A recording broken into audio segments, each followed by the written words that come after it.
Hello everyone, welcome back to the second channel. I have so much I want to cover today. The video will be timestamped as always. First, I'm going to react to two music videos. The first one I want to react to is Leader of a New Regime by Lorde. Quick disclaimers, I'm going to have to cut out a lot of it due to copyright. I'm going to be pausing and giving thoughts as I go. Sorry for any background noise that might occur. And let's get into it. Wearing SPF 3000, made it to the island. Got a trunk full of Celine as my magazine. Out my days. Won't somebody be the leader of a new regime? Free the keepers of the bird. Another day, paranoia reigns supreme. We need the leader of a new regime.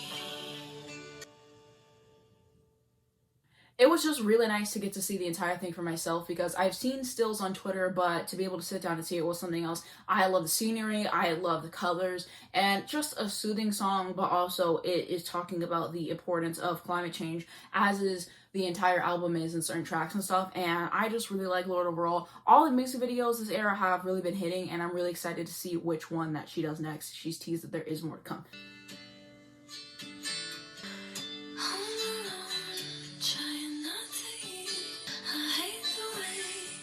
She looks at me, but it's a male fantasy. I'm going back to therapy, 'cause I loved you then, and I love you now. It's hard to know when nobody else comes around. If I'm getting over you, we're just pretending to.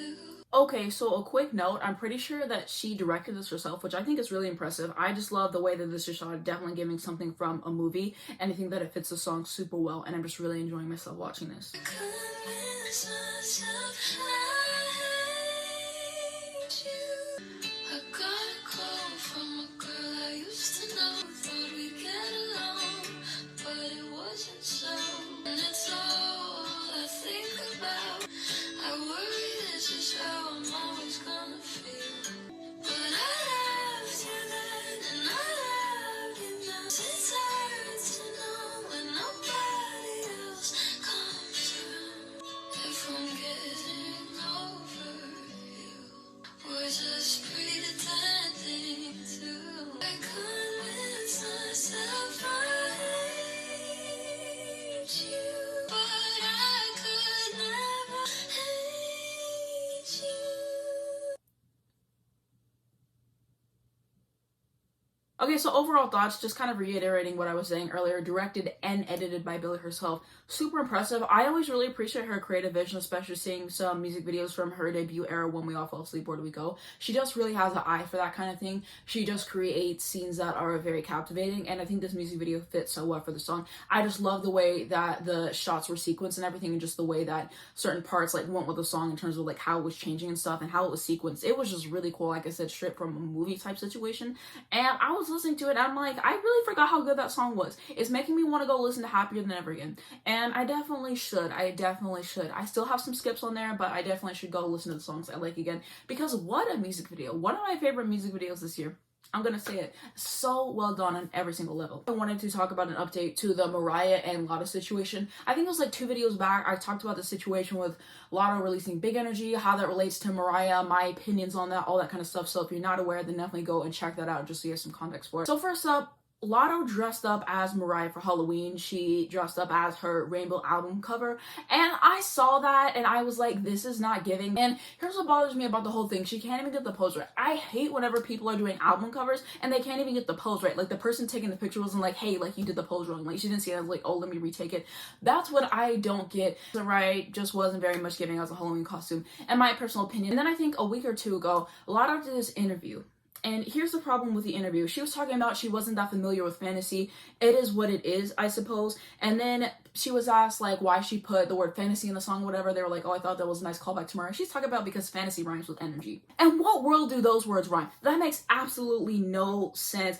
And then she's gonna say that whenever she was younger, she was a huge fan of Mariah, and that, you know, her mom bought her all her CDs, she watched all her music videos. If you were such a big fan of Mariah, then how do you not know Fantasy, which is one of her big songs? That's one of her #1 songs. That makes no sense to me. It does not clear at all. She said that people say that they looked alike, and overall the interview was a mess, and it was very much just giving a lot of people the impression, including myself, that she just doesn't want to give Mariah a writing credit on the song. She just doesn't want to give Mariah her due. And then she wants to get confused when she gets dragged. You cannot have it both ways, because the entire interview, she's constantly contradicting herself. She doesn't know Fantasy, but she was a huge fan of Mariah.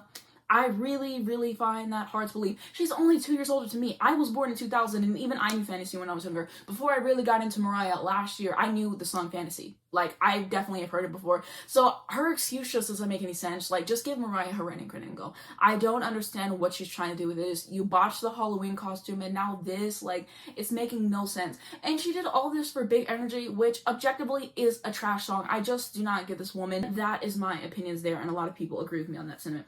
Okay, and next I want to talk about The Voice. I want to discuss my thoughts on the semifinals and the finals, what I think of the winner, all that. So first up, I want to talk about the top 8 performances. So Jim and Sasha opened up the show performing with Mrs. Robinson. This was so much fun to watch. It was cute. I liked the guitar handoff moment. It was pitchy though, I'll be honest about that. And it wasn't really a performance that they should have used to push themselves into the finals. It definitely wasn't giving that kind of vibe. But I will say that I did enjoy myself, and I think it was a nice break from the ballads that were going on throughout the night. Later in the show, they performed a song with Lena. I do not remember what song it was. I did not look it up. But I just remember the performance wasn't really giving that much for me. Like, I heard that they were going to do duets, and I was like, anybody but her. Like, please not her. And then, of course, they get paired with her. Like, it is what it is. She had a moment or two where she sounded decent, but that performance wasn't for me personally. Lena performed this song called Something in the Water. I believe it's a Carrie Underwood song. I think that's what I read. Like I said before, her tone is just not personally for me. That performance was not enjoyable at all, in my personal opinion. Paris performed Close the Door. Excellence all the way throughout. I've said it before, I'll say it again. Paris is a fantastic vocalist, so I just really enjoyed that performance. Drashika performed Don't Let the Sun Go Down on Me. Best performance of that entire week. Who is doing it like her? Best performance week after week after week, and the people still are not doing their due diligence when it comes to her, and it hurts. It really hurts because it was phenomenal. The whole outfit that she was wearing throughout it, the vocals, it was just otherworldly. Like, I think John said that it was like an award show type performance, and he was absolutely right. It was just stunning all the way throughout, and I just feel like no one even came close to what she put on the stage. It was so good. I absolutely love her studio version of that song. When you performed, you're all I need to get by. Like I said before, she's a decent singer, obviously, but I just feel no connection to anything that she does, and it was just kind of there for me. Like, there's just no emotion, and I'm not personally getting it. She did this duet with Paris. It was some Eric Clapton song. I don't remember what it was called. By the way, I hate Eric Clapton because he is a horrible person. But anyways, he ate her up because emotion, that's the thing that she is missing. Of course she sounds nice, but she just seemed disconnected to the performance, in my personal opinion. Haley Mia performed Someone You Love. Like I said before, Louis Capaldi, not personally my cup of tea, but her rendition was actually very good, and I listened to that a lot, and I think that she did a great job overall in adding her own flair to it. Grown Man Tom performed River. I believe that it was a little bit pitchy, but I thought that it was good overall. Haley and Grown and Tom performed a song. I thought it was boring. I just didn't care for the song selection, I think. And next up, Joshua performed Ashes. I feel like he probably had a good performance. I don't remember that much from it, and I didn't feel like watching it again. But like I said before, he's talented, he can sing, so I'm sure that he did a decent rendition of the song. He did this duet with Drashika, and they ate. I think that this was by far the best duet of the night. Just the way that their voices worked together, it was so seamless, and they just really blew the roof off of the place, so shout out to them. And then at the end of the night, we see who moves on, whatever. So what happened is Jim and Sasha and Joshua were eliminated, and Drashika moves on. My thoughts on it: was it sad to see Jim and Sasha go? Absolutely. Like I said, they're my favorite on the entire show. But I knew that they had to go at some point, and I just figured that it was their time. It is what it is. I predicted in my last video that they weren't going to make it, so it wasn't a shocker to me. And Drashika deserved it. Her instant save performance was something else, and she is just a really, really talented vocalist, and she just really needs to move on. And I'm really shocked that people were saying that she didn't deserve it. Like I said, I'm a huge Jim and Sasha fan, but I would never say that because are you tasteless? She is so immaculate at her craft and what she does that I really couldn't be mad that she moved on. I was happy to get to see her do the finals because I really do think she deserved it. But I think that Jim and Sasha had a fun performance. They performed Rich Girl by Hall & Oates, and I think that it was a fun time. They knew it was their last performance. They were having fun, and I think that it was eons better than whenever they performed I Won't Give Up by Jason Mraz. That was rough. We already discussed that before. Sasha himself has said it. It was not giving very much, but it is what it is, and those are my thoughts on like the top 8. On to the top 5 performances. So Jashika performed Rolling in the Deep and I'm Going Down, and I thought she gave great performances of both of them, but I wish they would have gave her different songs because obviously she killed it. We already knew she was going to do that once you heard the song selections, but I just feel like there was something more grandiose that she could have done and whatever, that she could have put more of her personality on, and that's my personal opinion there, but I really did enjoy her performance. And then she did a coach performance with John. I'm pretty sure they performed Oh Holy Night. I think that this was the best performance of the night so far. Didn't really care for whatever John was singing. He can sing. Didn't really like his voice in this performance, I'm going to be honest, but Jashika ate, and that is when it's important.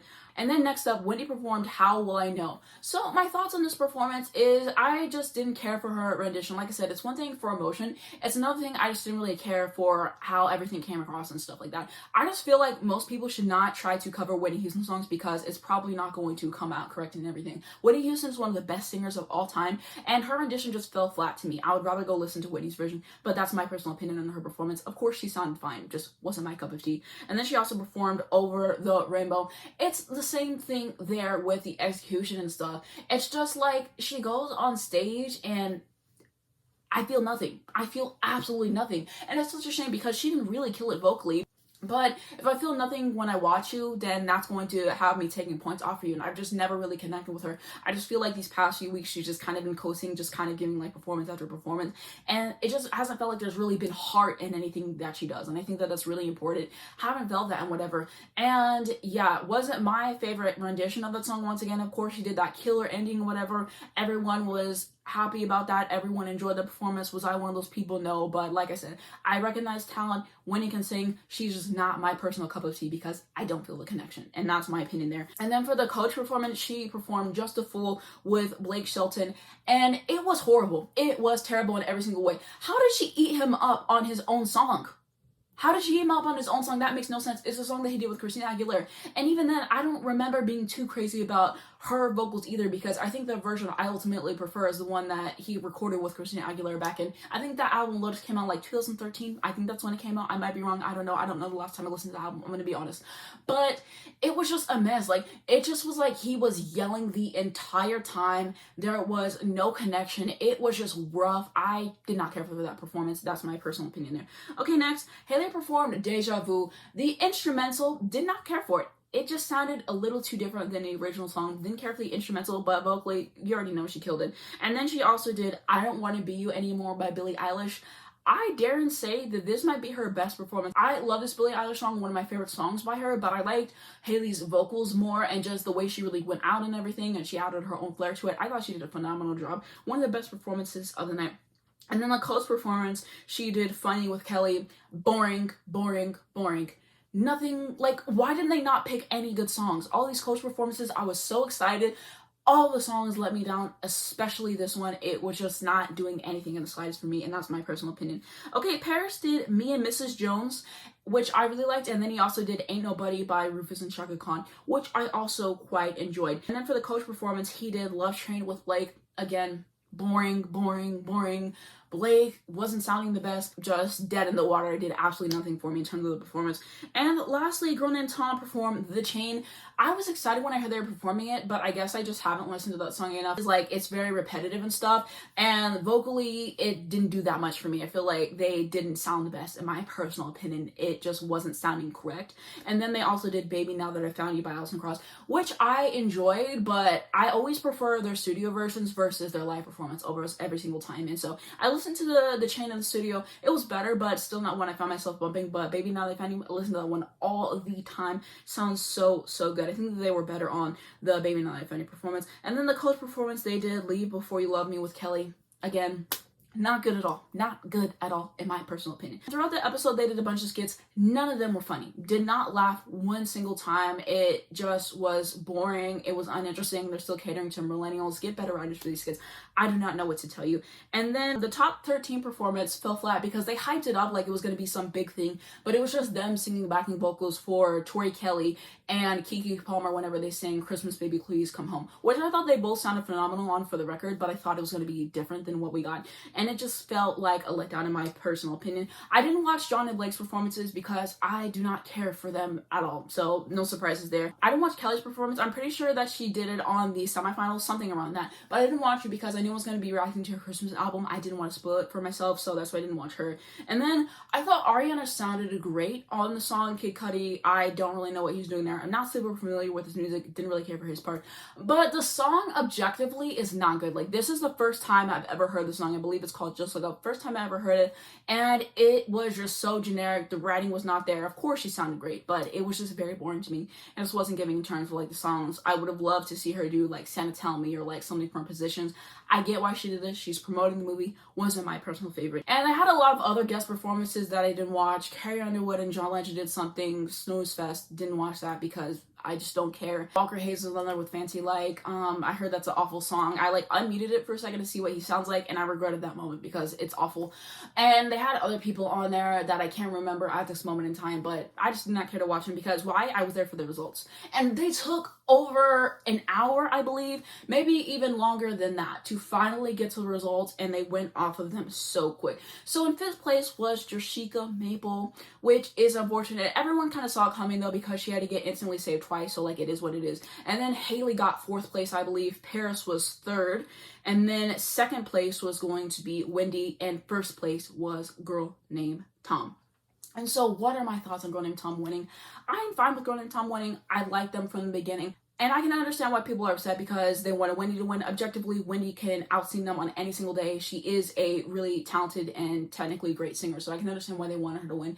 But being surprised that she didn't win doesn't make sense to me because Girl Named Tom has went #1 on iTunes so many times. They've never had to be instantly saved. And you just have like a certain demographic on lock. I'm pretty sure they're like from Ohio or something. So it was writing on the wall for these past few weeks that they were going to win. After they did that awful performance of Viva La Vida and they still got voted through, a lot of people were like, okay, like they're probably going to win or they're probably going to get to the finale. So I don't understand why people were like, oh my god, like it's rigged. I can't believe that they won. Like, if you were paying attention to anything that was going on outside of the show, you actually looked up the consensus on who people were listening to. It was kind of writing on the wall that they were going to win, in my opinion. I'm not mad at it.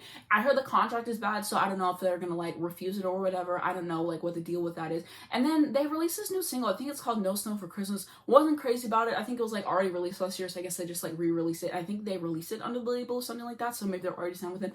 I don't know how any of this stuff works. I'm kind of just speculating as I'm talking throughout this video. But we will have to see what happens there. Blake loves Wendy, so I'm sure he's going to try to get something to happen for her, as well as, like, all the other coaches and their contestants. A lot of people, it really rubbed them the wrong way how after Wendy performed, he said, America, this is your winner, kind of like not giving Paris the push that he needed or whatever. And I mean, it's kind of writing on the wall again that he wanted her to win because literally, I remember a bit ago he said, I don't want anyone to win this more than you, and I felt like that was kind of a slap in the face to his other contestants, but hey, that's just like my personal opinion because I prefer Paris more than Wendy, but I mean, hey, that's just how I'm personally thinking there. So yeah, I mean, definitely something that was like kind of messed up to say, but like, it is what it is, I suppose. I think he's going to try to make something happen for her, and we will see what happens from here. It was agonizing to watch, especially because I already knew Gordon and Tom was going to win because in the ad they accidentally messed up and showed that they were the winner. So I knew that they were going to win. I just wanted to see where everyone else was going to place. And yeah, if I watch the show all the way through again, I'm not going to watch the finale because what was that? What was that? I will just find out the winner the next day because I just don't have the patience to watch it again. And my overall thoughts on the finale, it was so incredibly disappointing. They hyped it up so much, the finale and all this and the coach performance and blah, blah, blah, blah. And the songs that they did last week were better. The performances were better. It was more interesting. It felt like a finale. The show was sequenced better. How is the semifinal going to be better than the actual finale? That doesn't make any sense to me. I thought the finale was going to be even better, and I was very excited for it because the semis were such a treat, and I really did enjoy to get to watch it. And then everything just didn't come to fruition the way that I was hoping, and what a letdown. Hopefully next year it's better, and I don't know if I'm going to be watching next year. I don't know if I'm going to be watching next year because I don't know about the judges and whatever, and people are saying it doesn't look like Ariana's going to come back because she has a movie to do and whatever, so I can understand like her not coming back. We will see who stays and like who comes to the show. I read some rumors about Jennifer Lopez. If Jennifer Lopez is on the show, then I'm not watching, because Jennifer Lopez, are you joking? On a singing show. I thought they had real singers on those. JLo hasn't even sang a lot of her songs. Like, do the research and you'll find out what I'm talking about. But if she is on there, I will definitely not watch. But I will have to see who they will add on next year for like the judges and stuff and who's confirmed and whatever. I will see if I watch. If I watch next year, then I will just update probably in increments in my second channel videos like I've done before. And I kind of like enjoying this format. Maybe I'll watch The Voice again if I don't watch it next season. Maybe I'll watch it a season after or whatever, depending on who the judges are.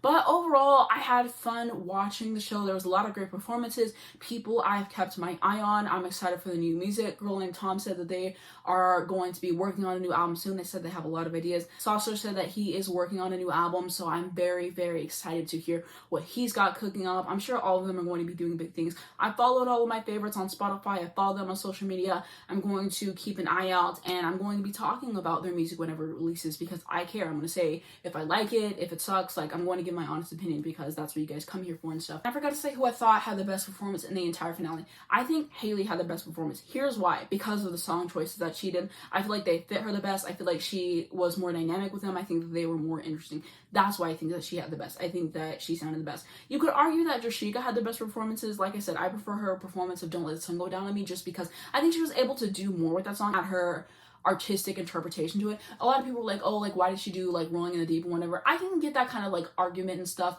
and I enjoyed her performances, but I think that they should have had her do different songs. Like whenever she did How Can I Ease the Pain, that was something for everybody. It was just marvelous to watch, and I feel like the contestants were just done dirty by the songs because it just wasn't as grandiose as I would have expected. I would have liked, but hey, that's my personal opinion. At the end of the day, even the judges on the show have said it doesn't really matter if you win because the contract is not good. So we're gonna see what happens with the Girl Named Tom. We're gonna see if they have success. Some people I think they might be successful because they've been #1 on iTunes. We're gonna see what happens with everything. That's my thoughts on this season of The Voice. And I wanted to discuss Grey's Anatomy. I talked about them in my past videos and how I've been feeling about this new season, whatever. So go check those out if you would like some more context on everything. But I finally caught up on the last 2 episodes. A few days ago, my thoughts, Grey's Anatomy still sucks. It is horrible. This last episode was so incredibly hard to watch for a multitude of reasons. I was cringing. I was laughing because of how absurd and ridiculous things have gotten. And why did I not like these past few episodes of Grey's Anatomy? I will tell you why. Why are we now trying to make Link and Joe a thing? Why all of a sudden is this coming to the forefront? I'm not completely understanding that. That makes no sense. It just seems like Christopher Noff wants to be messy. It's like, oh, like let's do something different. But nobody cares. Nobody cares. Why can't we let them be friends? Why can't we let them be friends? I don't understand that. It was so cringy. It was so incredibly hard to watch. It was so incredibly hard to watch that part where he's like practicing what he's gonna say to Amelia to her, and it's just like, let's not let that happen. Joe hasn't been interesting for seasons, and this is not the way to make her more interesting. So let's not do that. Let's not ruin a friendship. Please. I am begging at this point, because I can't see that happen. Why are we still trying to make Meredith and the transplant surgeon happen? It is so uninteresting. It is like watching paint dry on a wall. What are they bringing to the table? Absolutely nothing. It is so mind-numbingly boring. Schmidt, who cares about him? Who cares about him? I've said this before, I'm going to say it again because who cares about him? There's been nothing interesting happening with this character the entire time. I don't understand what we're doing. He just literally killed somebody because he got arrogant in something, and it's just like, it's just getting irritating to watch. It's just getting irritating to watch. With Amelia and Kai, I do not care for the relationship at all. I don't think that it's interesting. I don't really see a sense of chemistry between the two of them. Very boring to me. I feel like if you're going to start a relationship between any 2 people on the show, bare minimum, it has to be interesting. There has to be chemistry going on between them. Nothing like that of the story is going on. Some more thoughts on the episode. I feel like they set up some good cliffhangers for these next few episodes, but February 24th, that feels like forever for them to come back. They finally get something a little interesting happening on the show. I have to wait till February 24th. That is like forever away. So many weeks I'm going to have to wait for this. And I'm just going to say, I hope that Owen is not on the show anymore. I have been sick of his character season after season after season. He is so toxic. I'm so sick of his character. I don't care about him in Teddy at all. I've said it multiple times. I'm going to say it again. I hope he's not on the show anymore. I hope that they finally kill him off. But watch, they'll find a way to savage him, because that's what they freaking do. Like, Meredith, how many times have they pretended like she was gonna die, and then she rolls up from the dead? Like, I'm like, I don't want to get my hopes up. I don't want to get my hopes up. We're gonna see what happens with that little heart for Farouk. We're gonna see how everything culminates between Kai and Amelia. We're gonna see how everything edges out and stuff. But it's also annoying, like, for this whole Link thing, why did it take him this long to be like, oh, like, I don't necessarily need to get married, like, we can just like be in this relationship? Why did it take so long for this to happen? That's another thing. And then it's like, like I said before, I don't understand why they're starting up the relationship with Amelia and Kai, because it's like, I feel like Amelia can't even get her life together. So why are we starting a new relationship? Like, she's already overwhelmed with being a mother and doing her job and like whatever, and like just getting the hang of that. So I just feel like, why are we starting a new relationship? Like, I just don't feel like it makes sense for like what's going on. Like I said, Amelia and Link were finally happy. Christopher and I've had to find a way to ruin that, and I think it's absolutely ridiculous, and I'm sick of it.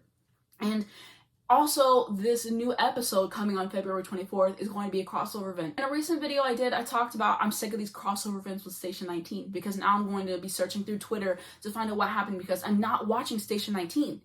I'm not freaking doing it. Stop with the crossover event. It's getting so freaking stale at this point. Nobody cares. Like, just make some good episodes. I saw a lot of people saying that this was the best episode that has happened in a bit. There was like 2 interesting things that happened in that entire episode, in my personal opinion. And like I said before, this is on track to be the worst season of Grey's Anatomy ever, and they need to end it soon, because it is getting so painful to watch every single episode. I turned the episode on and I'm just going through it again. I'm going through another battle, and I shouldn't have to do that watching one of my favorite shows. This show's gotten embarrassing. What happened to when the show used to be good? I really do miss that. They fire like all the interesting actors. They bring in stale ones that have absolutely no personality, and it is just getting so tiring at this point. It's getting hard for me to do this anymore. It's getting hard. Like I said, I'm going to keep watching it because I have to see what happens, but every single time I hit play, I know that it's probably not going to be something that I enjoy. And that's really upsetting, because I used to look forward to it, like I've said. But that's like my thoughts on Grey's Anatomy and everything. I wanted to talk about why I'm editing in Final Cut Pro. So in one of the videos that I did on my main channel, I discussed that I bought Final Cut Pro, was finally going to start editing all my videos on it, and it never happened after that video, because it was just so much easier for me to edit an iMovie, because I understood how everything works. There's so much different things to do with Final Cut Pro and a learner's curve, and I just was sick of it. I was like, I don't want to do this again. It takes all this time to edit it. I'd just rather do it the way that I've always been doing it. And I just kept editing an iMovie until one day I was like, let me edit on my computer. I was like, let me transition to my computer, because I got a new computer that can finally handle editing. It doesn't overheat, right? So I edited my entire Evermore video that I did, How Is Evermore Age For Me. I edited that on my computer on iMovie. I went to go export the video. Why did it say my video in 720p? The video was shot in 1080p. I shoot all my videos on the iPad Pro. I've said this before, but I shoot all my videos on my iPad Pro. It's in 1080p. It says that whenever you swipe up to see the information, and yet it's saved it in 720p. I tried every single way I could possibly think of to fix this video to where it would save in 1080p. It would not do it. It would not do it, and I spent like maybe an hour editing the video, and I didn't want to edit the video again, so I was like, you guys are just going to take the video in 720p. Do I think anyone really noticed? No, because I watched the video over a few times myself. Does it look a little bit worse in the quality? Sure, but it wasn't such a huge drop in the quality that like it wasn't recognizable. If it got to that point, I would have just re-edited the video, because I want them to be like a lot better quality, right? And yeah, it was just bad. It was just bad. Like, it was just annoying to deal with. I did everything that all the tips and tricks said. Nothing worked. But that whole situation really frustrated me, and I said if I ever edit a video on my computer again, I will never do it in iMovie. And I kept through with that promise, because I edited a few videos in iMovie on my iPad just because it was like a lot easier, but that's only like the sit down videos, because I feel like if it doesn't work out, then it's just a lot easier to like re-edit or whatever. I don't really have problems with it saving on my iPad, so like that's also one thing. So it's just like a lot easier to deal with. But those are just like sit down videos. For like all of my reaction videos that I've been doing recently, I've edited them all on my computer. So much easier editing all my videos on my computer now. Here's why. Because Final Cut Pro is just more intuitive to use. Like, whenever I would do like the timestamps, for example, it would be like, oh, skip to this point in the video and I have a timestamp or whatever. I used to have to like exit out of my project and then like scroll through and find it. It's just like a lot more intuitive. Like, it just works more seamlessly. And now I'm getting it. Another thing I like is that you can put multiple things on the screen. So if I'm talking about like multiple records that someone broke or whatever, you can only do like one in the screen with iMovie, which is like really annoying. annoying because you have to have them like really short and like flash, but you can do multiple at the same time on Final Cut Pro. And like once you actually learn like the basics of Final Cut Pro, it definitely does get easier. I just had to force myself to start editing all of my videos on Final Cut Pro, and that is literally what I'm going to be doing. I'm going to be editing this video that you guys are watching right now on Final Cut Pro. 100% for sure I'm going to be just switching over because I paid a pretty penny for Final Cut Pro. I should be using it. iMovie is irritating to do with in terms of like loading up my projects or whatever. It preserves the battery life of my iPad not to have to do with it. My computer is powerful enough to where the fans don't overheat, which is nice, and the exports don't take super long. And it's just like I get in a certain zone whenever I edit on my computer. Another reason why I didn't start editing in Final Cut Pro is because whenever I would export the video and then I would go upload it to YouTube, it would take like hours to upload. And I was like, this is unacceptable, especially because that video that I did, which was me unboxing my new computer and stuff, I messed up somewhere and I had to go edit some stuff out, and taking 2 hours to do it, if I would have messed it up one more time, that video would not have gone out on time. And I just don't need that kind of stress in my life. So I was like, how can I remedy that? How can I fix that? Basically what I did was I just went and I put that project into iMovie, I save it, and then I send it over to my iPad. I upload it to YouTube from that way. I don't think that the quality drops. I look at it, the quality looks exactly the same. The videos don't take forever to upload, and that's like kind of my situation there because I just don't have forever to take to upload my videos, especially reactions that I do, because a lot of times when I upload my reactions, they get copyright claimed and I have to edit stuff out. I can't wait like 3 hours every single time to find out how much I got claimed and stuff. So that's like why I switched over to Final Cut Pro. I'm liking it a lot better. Once you start using Final Cut Pro, everything just gets a lot easier. And I definitely want to learn more how to edit and how to make my videos better. So that's definitely something that I want to do in the future. And I will be researching more. I have ideas for videos and stuff. And yeah. And I want to discuss my videos that I have been putting out this month and like some behind the scenes of some of them like I always do. I'm going on my studio right now just to remind myself of like everything that I did this month because I feel like I've uploaded a fair amount of videos. So my Kelly Clarkson Wrapped in Red Deluxe version, I actually edited that on my iPad Pro, I'm pretty sure. Like I said, I literally filmed the entire video. The next day I realized there was 2 more songs. So then I had to go and record those and then put them in the video. This video took me forever to edit because I get lazy with editing my videos sometimes. And sometimes I just like pre-record way far in advance just to give me more time to edit and stuff. And so that one was like a little bit of a doozy to edit, but I finally got everything figured out. My Evermore video, like we already went over that. And then some other videos that I wanted to discuss. One really cool thing about both of my Mariah videos that I posted this month, I used the first take. A lot of my videos, I never use the first take because I never really get it right the first time. Like, sometimes I just don't get everything I want to say correctly in the first take. Something happens. I don't like the lighting. Like, a lot of times I just never go with the first take. But for both of the Mariah videos I did this month, I use the first take. Sometimes I have to, like, record segments because I forget stuff and I have to add those in. But most of what you're seeing is from the first take, which I think is pretty cool because I never did that. I also did the first take for my charm bracelet video as well, which I think is super neat. My video that I just uploaded, the Harry Styles video, that was the first video I believe that I forced myself to edit on Final Cut Pro in terms of my album reactions. I'm pretty sure. And I think I recorded this one like weeks ago just to give myself like the time to edit and whatever, because like the learning curve and whatever, and just getting comfortable with everything. So I think it took me like 3 edits, you know, because the copyright claiming. So like my 3rd edit was the one that like you guys are seeing on YouTube and stuff. I like that video. I like the insight that I added to it. It's a good video to make and probably one of my favorite thumbnails that I've done. So I definitely did like that one as well. My Kelly Clarkson When Christmas Comes Around album reaction was such a pain to do. It was the 7th edit of that video that finally made it because it kept getting copyright claimed. And Santa Can You Hear Me was the main one that I got copyright claimed on like over and over and over again, which is like really annoying. You have to edit certain parts out, and then sometimes you fix everything and then they just start claiming all their songs. So that was definitely something to deal with. That was a pain. It literally, like, I finished editing it like the day before, and then like the next day it took me like almost the entire day to like finally have it to a point where there was no restrictions on it, which was like really annoying to put up with and everything. But I got that one done. Those who wonder like why whenever you get copyright claimed, like why would you take down the video and like edit and re-upload it? Here's why. So I forgot to say the biggest reason why I would go and edit out stuff is because a lot of times it'll block the entire video to the point where nobody can see it. Apparently because of like the algorithm and stuff, like it doesn't recommend you as much if your video gets copyright claimed. Like the money also gets put to like the song and stuff. There's ads that get put on my videos. Like in the future when I do start making money off of my videos and stuff, I won't make money off of those videos. So that's like why I go out of my way to like edit stuff down and whatever. The reason why I go to like Final Cut Pro to edit that stuff out again is because whenever they want you to take stuff out of the video and like you do it, it takes forever. It takes like an hour or two for it to take that part out. And this has happened to me recently where I did that and then they copyright claim another part and then it's just irritating all over again. And another thing is they try to take out like most of the whole thing. It'll take out basically like an entire song if you let it do this work. And so that's why I would rather go back and edit it out myself.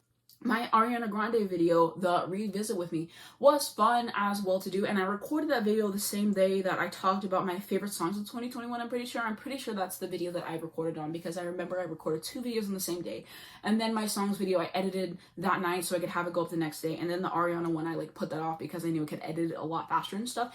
And yeah, the thing with the Kelly and the Ariana videos is I was stressing myself out this week because I made it a goal in my head that I was gonna upload 4 videos in 1 week, and it's so crazy because I've uploaded 3 videos in 1 week, and I told myself, I was like, I'm never gonna do that again. That's posting way too much in people's boxes. And obviously I'm a liar because I've done that multiple times. I've uploaded 3 videos in the same day one time, which was definitely something else, and now loading 4 videos in 1 week is definitely something else. And like it kind of got postponed. Like I wasn't able to film them whenever I wanted to film them. I finally got to film them. Of course they took time to edit, so I was just really stressed that I wasn't going to be able to get everything done in time, but I was able to get everything done, which is great. And that kind of translates to why I was still like editing stuff on my iPad and whatever. I think it was just like easier to have like my computer be like, okay, this is reactions, my iPad, this is regular videos, but I'm gonna start editing every single video that I do on my computer. It's just so much easier. Also, another thing with editing that I found out is that why have I been exporting all my videos in 4K? And I just now found out, like, every time I finally save my videos on my iPad Pro, I'm like, why do they take so long to finally save? It's because they automatically save in 4K. I don't know why it does that. My videos are all recorded in 1080p. It makes absolutely no sense to me. But then I found that out one day, and now my videos save in like less than 5 minutes, most of them. And I'm like, wow, like all the time I could have been saving that I haven't been saving. A little frustrating, but we move. And like that's kind of like the rundown between like all the interesting stories I have like for videos and stuff that I've done this past month. Had a lot of different ideas and stuff that I wanted to do. Definitely a different month than all my previous months because it's definitely been structured more. I wanted to do more holiday content. But yeah, this month has just been a lot to do with. As Told by Kenny was basically saying something along the lines of December is a big month for creators because it's a month where everything has to come to fruition. I have to do my best of list and just really make sure that I end out on a good note. And I just have so many ideas all the time, and it's just really a battle to decide which ones I want to do, how I want to execute them, the editing that goes on, and I do all this stuff myself, so it's just a lot to deal with. And I only have 1 more video to do this year for my main channel, which I'm really excited because that means after I finish and edit and upload this video, no more videos for 2021, and then I'm looking on to next year and all the ideas I have and everything, which is just really exciting. I feel like this has been a good year for me. I've just been able to accomplish so much, and I'm really thankful for all the positive engagement I've gotten. And my goal was just to upload 1 video every single week, and I've uploaded so many more videos on that, and I'm just really proud of everything I was able to turn out. And 2022 is just going to be me getting better and everything. And then next month, I'm going to be doing a video just breaking down like my entire year of 2021, talking about my favorite videos that I've done, stuff I've learned and stuff. So I'm really excited for that to come together. I want to wait till all my full stats are out. Obviously have to do some videos for the main channel, but I'm hoping to be back here in like a few weeks. I don't want to take too long to come back and whatever, because I want to have everything like at the top of my head that I want to like discuss and whatever. And yeah, but I think that that's something that's really fun, and I'm excited to do that. I got some stuff that I really wanted for Christmas, some clothes and some other things, and I'm just really thankful for how everything turned out. And to those who do celebrate the holidays, I hope that you had a good one. I hope that everything worked out nicely for you. To those who don't celebrate, I hope that you had a nice day and just that everything went great for you. Something else that I wanted to share really quickly is I was talking about in my last video how my Earth, Wind, and Fire video barely made it in the nick of time to get up. The same thing happened with my last video on my second channel. I think it was like a few minutes before 12 that went up, and it got copyright claimed, but I just did not have the energy in me to like edit everything out and re-upload it because I really wanted to get it out on the last day and not technically have it uploaded in December. So that is what happened there. I thought that that was like really ironic how everything kind of culminated, and I think that that's everything that I really wanted to talk about in this video, and that is going to be it for this video. If you guys enjoyed it, please be sure to give it a like. It really helps me out in the YouTube algorithm. I'd very much appreciate it. You can also subscribe to my channel right down below to see more videos like this. If you hit the bell, you get a notification to your phone every single time I post, and not miss when a brand new video comes out. First link down below in the description is going to be my main channel, so if you want to check out the videos I was discussing today, first link down below. I upload a lot more on there, so check me out. Also gonna have my Twitter, my Instagram, my Spotify, and all that. Thanks so much for watching this video, and I'll see you in my next one.